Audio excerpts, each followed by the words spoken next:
কৃষক বন্ধু প্রকল্প রিলেটেড আর একটি নতুন ভিডিওতে আপনাদের সকলকে জানাই স্বাগতম। কৃষক বন্ধু প্রকল্পে আবেদনকারী নতুন ও পুরনো কৃষকরা কবে টাকা পাবেন সেটা নিয়ে আলোচনা হবে আজকের এই ভিডিওতে। অর্থাৎ পুরনো কৃষকদের ব্যাপারে বলা হবে এবং নতুন কৃষকরা কবে টাকা পেতে চলেছেন সেটাও কিন্তু দুটো ভিন্ন ভিন্ন পার্টে আপনাদেরকে আজকের এই ভিডিওতে দেখাবো ও প্রমাণস্বরূপ আপনাদেরকে দেখাবো, বুঝিয়ে দেবো। অবশ্যই শেষ পর্যন্ত ভিডিওটি দেখতে থাকুন। পশ্চিমবঙ্গ রাজ্য সরকার কৃষকদের জন্য দুটি জনমুখী প্রকল্প শুরু করেছেন। একটি হচ্ছে বাংলা শস্য বীমা, যেখানে ফসলের ক্ষতি হলে বিভিন্ন দুর্যোগের কারণে যদি ক্ষতি হয় তার ক্ষতিপূরণ দেবেন পশ্চিমবঙ্গ সরকার। আর দ্বিতীয়ত যে প্রকল্পটি রয়েছে জনপ্রিয়, সেটি হচ্ছে কৃষক বন্ধু নতুন প্রকল্প।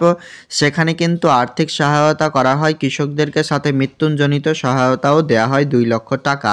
এই কৃষক বন্ধু প্রকল্পে আপনি যদি আবেদন করে থাকেন সেক্ষেত্রে আপনার জন্য রয়েছে সুখবর। টাকা কবে পাবেন চলুন আজকের এই ভিডিওতে আপনাদেরকে পুরোপুরিভাবে জানিয়ে দেওয়ার চেষ্টা করব। তো ভিডিওটি ভালো লাগলে অবশ্যই লাইক করবেন, বন্ধুদের সাথে ভিডিওটি অবশ্যই শেয়ার করতে ভুলবেন না। আর চ্যানেল নতুন হলে অবশ্যই চ্যানেলটিকে সাবস্ক্রাইব করবেন।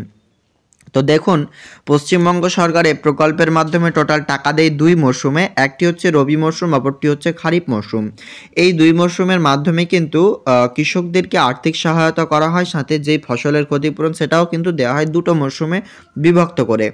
আপনারা জানেন যে ডিসেম্বরের 12 তারিখ তিনি দার্জিলিং জেলা থেকে সমস্ত কৃষকদের, অর্থাৎ পুরনো ও নতুন কৃষকদের টাকা দিয়েছিল। নতুন বলতে আবেদন যারা করেনি তাদের কথা বলছি না, এর আগে যারা নতুন আবেদন করেছিলেন, মানে ডিসেম্বরের আগে যারা করেছিলেন তাদের নতুন, সেই সমস্ত কৃষকদের কিন্তু টাকা 12 তারিখে দিয়ে দিয়েছিল, ডিসেম্বরের 12 তারিখে।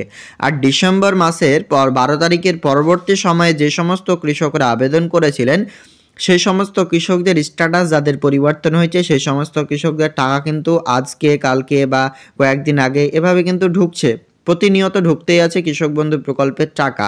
তো নতুন কৃষকরা তো টাকা পাচ্ছেনই, এবং যিনারা নতুন আরও রয়েছেন, মানে ইতিমধ্যে আবেদন করলেন, তিনারা কবে পাবেন, সাথে পুরনো কৃষকরা কবে পেতে চলেছেন চলুন আজকের এই ভিডিওতে আপনাদেরকে ডিটেলসে সমস্তটা এক্সপ্লেন করে দেখিয়ে দিচ্ছি এবং জানিয়ে দিচ্ছি।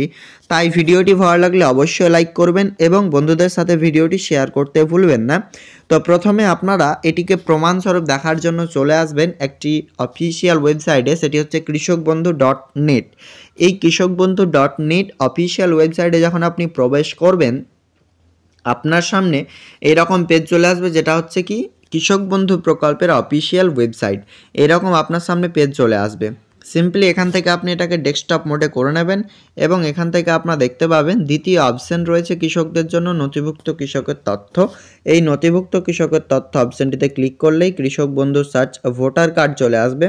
সিলেক্ট অপশানে ক্লিক করবেন এবং এখান থেকে আপনারা যে কোনো একটি অপশান চয়েস করে নেবেন। এখানে দেখতে পাচ্ছেন যে বিভিন্ন অপশান রয়েছে, যেটা আপনার চয়েস সেটা আপনি এখান থেকে সিলেক্ট করে নেবেন। এরপর I am not a robot অপশানে ক্লিক করুন। ক্লিক করার সাথে সাথে আপনি এখান থেকে ক্যাপচাটি ফিল করুন। আমি প্রথমে পুরনো কৃষকদেরকে দেখাচ্ছি, এরপর নতুন কৃষকের একজন দেখাচ্ছি। তো এখানে আমরা ফিল করে দিলাম, ভেরিফাই অপশানে ক্লিক করে এবার আমরা আইডি কার্ড নম্বরটি বসাচ্ছি। এটা প্রথমে পুরনোটা দেখাচ্ছি। দেখুন, এটা হচ্ছে একজন কৃষকের স্ট্যাটাস, আপনারা পুরোপুরিভাবে দেখতে পাচ্ছেন। ইনার কিন্তু অ্যাপ্রুভড ও ট্রানজ্যাকশন স্ট্যাটাস সাকসেস। এবার কোয়ারি করবেন এখানে কেন দুটো, মানে দুটো স্ট্যাটাস কেন? তো এখানে দুটো স্ট্যাটাস থাকার কারণ একমাত্রই যে একটা মোবাইল নাম্বারে দুটো আবেদনকারী অর্থাৎ দুটো বেনিফিশিয়ারি রয়েছেন, সে কারণেই এরকম দুটো দেখাচ্ছে, কিন্তু এটা দুজনেরই। তো এখানে একটি মোবাইল নাম্বার থেকে দুজন করেছেন, সে কারণেই চলে আসলো পুরো ফ্যামিলি ডিটেলস। এখানে আপনারা দেখতে পাচ্ছেন অ্যাপ্রুভড ও ট্রানজ্যাকশন স্ট্যাটাস যে সমস্ত কৃষকদের রয়েছে তাদের টাকা কিন্তু এখন দেবে না, দেরি রয়েছে, অনেকটাই দেরি রয়েছে। আর এখানে অ্যাপ্রুভড ও ট্রানজ্যাকশন বাদে যিনাদের অ্যাপ্রুভড রয়েছে ও অ্যাকাউন্ট ভ্যালিড রয়েছে কিংবা এডি আপলোডেড ডিডি অ্যাপ্রুভ, সে সমস্ত কৃষকদের টাকা ইতিমধ্যে দেওয়া চলছে। চলুন সেটি একটি প্রমাণ আপনাদেরকে আজকের এই ভিডিওতে দেখিয়ে রাখছি। তো ভিডিওটি ভালো লাগলে অবশ্যই লাইক করবেন। এটা দেখুন একজন কৃষকের স্ট্যাটাস, কয়েকদিন আগে টাকা ক্রেডিট হওয়ার পর এখন কিন্তু ট্রানজ্যাকশন স্ট্যাটাস ট্রানজ্যাকশন সাকসেস চলে এসছে। তো যিনাদেরই নতুন আবেদন হবে এবং নতুন আবেদনের পর কেবিআইডি ও অ্যাপ্রুভ থাকবে, আস্তে আস্তে স্ট্যাটাস চেঞ্জ হবে ট্রানজ্যাকশন স্ট্যাটাস, সেই সমস্ত কৃষকদের টাকা কিন্তু ঢুকতে শুরু করে দিয়েছে। আপনাদেরকে আমি ডিটেলসে আজকের এই ভিডিওতে দেখালাম এবং আমি এর আগেও আপনাদেরকে দেখিয়েছিলাম যে টাকা কিন্তু ক্রেডিট হচ্ছে এই প্রকল্পের মাধ্যমে। ট্রানজ্যাকশন সাকসেস ইতিমধ্যে চলে এসেছে নতুন কৃষকদের। আপনারা যিনারা ইতিমধ্যে টাকা পাননি অবশ্যই কমেন্ট সেকশনে জানান আপনার স্ট্যাটাস কী রয়েছে। আজকের আপডেট এ পর্যন্ত, দেখা হবে নেক্সট আপডেটে। Thank you.